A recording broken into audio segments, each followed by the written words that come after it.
Hello everyone, it is good to meet you again in this class.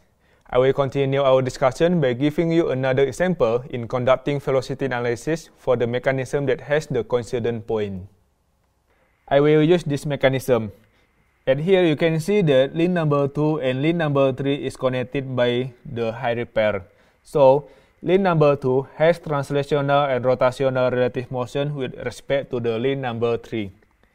We want to find the magnitude and the direction of omega 3, and we know the magnitude and the direction of the angular velocity of the link number 2. If you look into the mechanism, you can see that this point B belongs to the link number 2 and belongs to link number 3. And this point B is considered as the coincident point. In the coincident point case, the first thing that you have to do is identify the path. If we look into the relative velocity Vb3, B2, the path cannot be identified. And the relative velocity of Vb2, B3 can be identified because there is additional note about the path of the B2 on the link 3. That's why we use the relative velocity Vb2, Vb3 to construct the velocity equation become this one. Vb2, B3 is Vb2 minus Vb3, and if we change the order, we get Vb2 is Vb3 plus Vb2, B3. And here is the complete one. We want to identify the direction and the magnitude of each term of the velocity. The first one is Vb2. Vb2 is perpendicular with O to B. So, this direction. And then the direction of Vb3 is perpendicular with O3b, this line.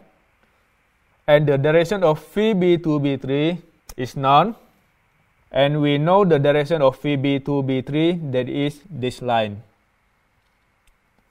And then we know the magnitude of Vb2 because we know the magnitude and the direction of angular velocity of the link number 2. Vb2 is omega 2 times O2b, and we do not know the magnitude of Vb3 and Vb2b3. To solve the problem, we use the polygon again. First, we draw Vb2, and then we draw Vb3, and then we draw the direction of Vb2b3. We get the intersection, so this intersection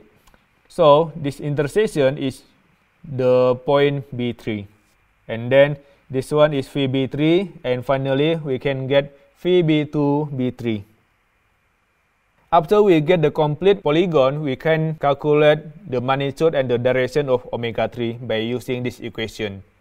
Omega 3 is Vb3 over O3b, and the direction is counterclockwise. Finally, we finish our topics about the velocity analysis. So far, we discussed the velocity analysis by instant center method and polygon method.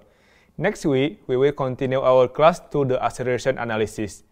So thank you and see you again in the next week.